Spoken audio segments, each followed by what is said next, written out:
Hello ladies and gentlemen, this is your boy Hack17 and I welcome you back to this channel once again.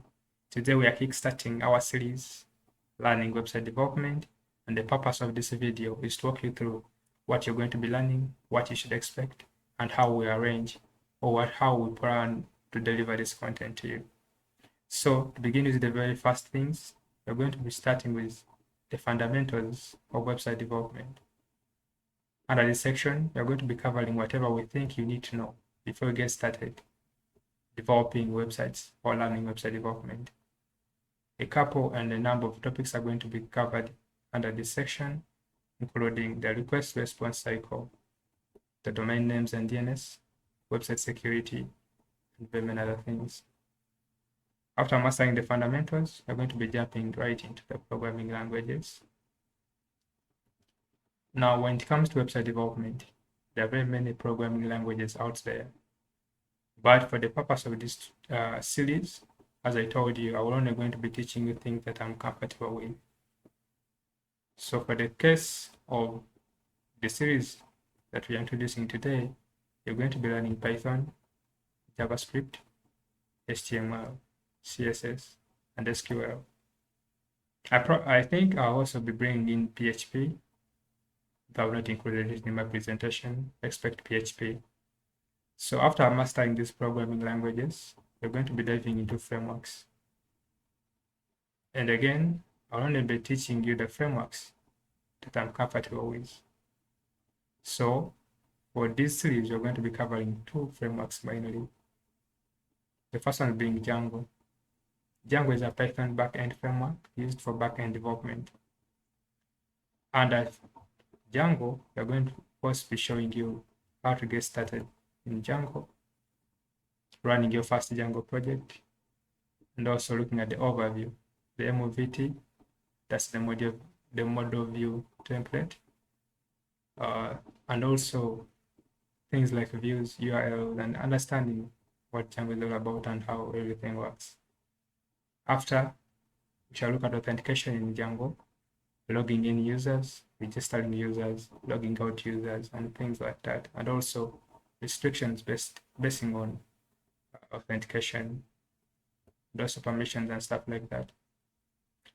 After that, we're also going to be looking at the Django REST framework. This framework is used for building APIs, REST APIs.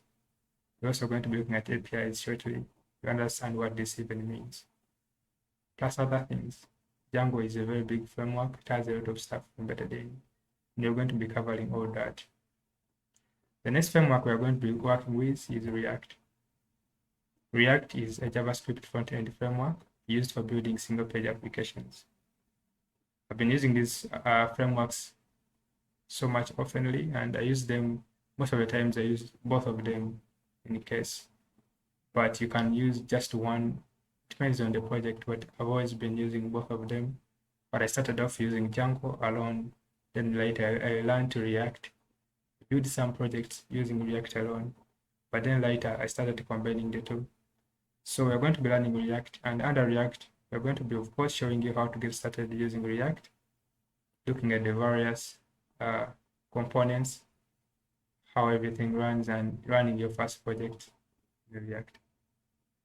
After that, we're going to be diving into the folder structure and basically project structure in React, making API calls, and other things including state management using Redux. I reached a point when I had to use Redux. I was working on an e-commerce website.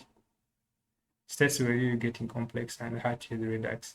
So I think I will be introducing Redux to you guys at the right time, and we work with Redux as well. Helps. Yeah, Redux is just not so much complex, just used for state management, and it is run by functional programming principles.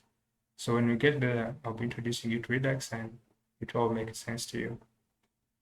Towards the very end of this video series, I plan to cover WordPress.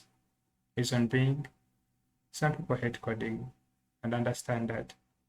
So I'll be introducing you to WordPress, an alternative for those who don't like coding.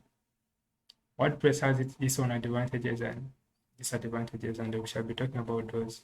We're also going to be working with WordPress towards the end, introducing you to the themes and plugins and getting started basically using WordPress.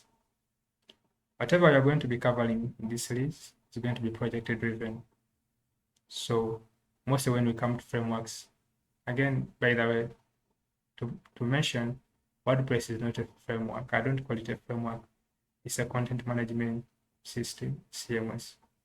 So when it comes to frameworks and this content management system, basically what you're seeing here is going to be project driven. We're going to have a project that we're going to build, that we are going to build in Django. We're going to have a project that we're going to build in React. We're also going to have a project that we're going to build in WordPress. But most importantly, we're going to also have a project that's going to combine Django and React. So that's all for the introduction of the series. And I hope you guys are going to enjoy this. Hope you're going to follow along and turn up. And I wish you all the best.